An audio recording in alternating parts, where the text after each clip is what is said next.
और नीट परीक्षा को लेकर विवाद बढ़ता ही जा रहा है। विपक्षी दल भी इसमें लगातार धांधली का आरोप लगा रहा है।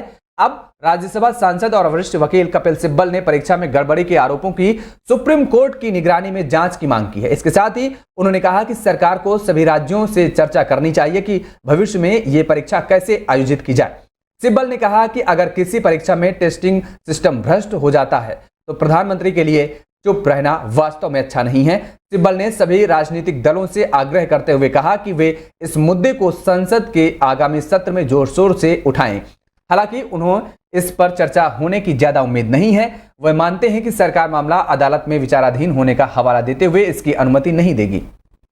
आंध्र प्रदेश के सूचना प्रौद्योगिकी मंत्री नारा लोकेश ने लोगों की समस्याओं के समाधान के लिए आज अपने निर्वाचन क्षेत्र मंगलागिरी में जनता दरबार लगाया। जनता दरबार में मुख्यमंत्री एन चंद्रबाबू नायडू के बेटे लोकेश ने लोगों को भरोसा दिलाया कि वह हमेशा उनके साथ खड़े रहेंगे। कार्यक्रम के लिए निर्वाचन क्षेत्र के विभिन्न हिस्सों से बड़ी संख्या में लोग एकत्र हुए और लोकेश को अपनी समस्याएं सुनाई।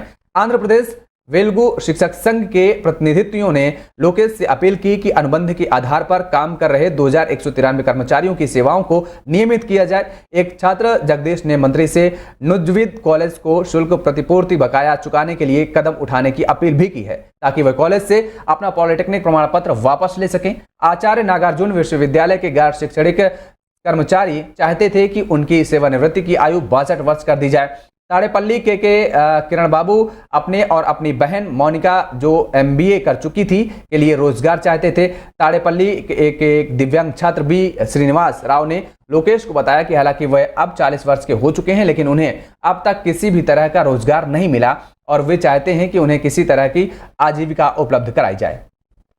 देश दुनिया में आए दिन रेल हादसे होते रहते हैं। इसको देखते हुए रेलवे बोर्ड ने एक समिति का गठन किया है। कमेटी का गठन दरअसल यह पता लगाने के लिए किया गया है कि ड्राइवर स्पीड को लेकर आए नियमों का उल्लंघन क्यों करते हैं। बोर्ड हाल की घटनाओं के बाद हरकत में आया जब 2 ट्रेनें ड्राइवर ने एक नदी पुल पर 20 किलोमीटर प्रति घंटे के स्पीड नियम का उल्लंघन किया था। वो अपनी ट्रेन को 120 किलोमीटर प्रति घंटे के स्पीड से चलाते थे। इन घटनाओं के तुरंत बाद रेलवे बोर्ड ने 3 जून को सभी जोनों को एक लेटर जारी किया और सूचित किया। रेलवे बोर्ड ने लोको पायलटों और ट्रेन प्रबंधकों को जारी किए जा रहे सावधानी आदेशों की समीक्षा के लिए एक समिति का गठन किया है। सर्कुलर में कहा गया है कि समिति फील्ड स्तर पर सावधानी आदेशों से संबंधित मुद्दों को समझने के लिए वीडियो कॉन्फ्रेंसिंग के जरिए लोको पायलटों के साथ बातचीत करना चाहती है। उधर गंगा दशहरा के मौके पर पटना के बाढ़ में गंगा नदी में एक नाव के डूबने की जानकारी सामने आ रही है। उस घटना बाढ़ के उमनाथ घाट पर घटित हुई है। चश्मदीदों के माने तो नाव पर तकरीबन 1 दर्जन से अधिक लोग सवार थे जिसमें कुछ लोग नेपुरा मालती के बताए जा रहे हैं। सूचना मिलने पर थाना अध्यक्ष प्रदीप कुमार मौके पर पहुंचे। अधिकारियों ने कहा कि आज पटना के बाढ़ इलाके में एक नाव पलटने से 6 लोगों की लापता होने की आशंका जताई गई है। बाढ़ के उपमंडल अधिकारी शुभम कुमार ने घटना की पुष्टि की है। उन्होंने कहा है कि एक ही परिवार के 17 सदस्य गंगा नदी पार करने के लिए नाव पर सवार हुए। यह नदी के बीच में पलट गई। स्थानीय नाविक 11 को बचाने में कामयाब रहे। उनमें से 6 लोग अभी भी लापता हैं। दुर्घटना बाढ़ के उमानाथ घाट पर हुई है। उन्होंने कहा कि पीड़ित नालंदा जिले के मालती गांव में रहने वाले हैं और एक ही परिवार के हैं ये सभी। जिला प्रशासन ने NDRF और SDRF को इस बारे में सूचित कर दिया है। दिल्ली में पानी की किल्लत को लेकर आज बीजेपी ने 14 जगहों पर आम आदमी पार्टी के खिलाफ प्रदर्शन किया। बीजेपी के दिल्ली अध्यक्ष वीरेंद्र सचदेवा सहित बीजेपी के सभी 7 सांसदों और प्रदेश पदाधिकारियों ने अलग अलग जगहों में सरकार के खिलाफ यह प्रदर्शन किया। बीजेपी के नेतृत्व में हो रहे प्रदर्शन में महिलाओं ने छतरपुर में दिल्ली जल बोर्ड के ऑफिस में पथराव भी किया।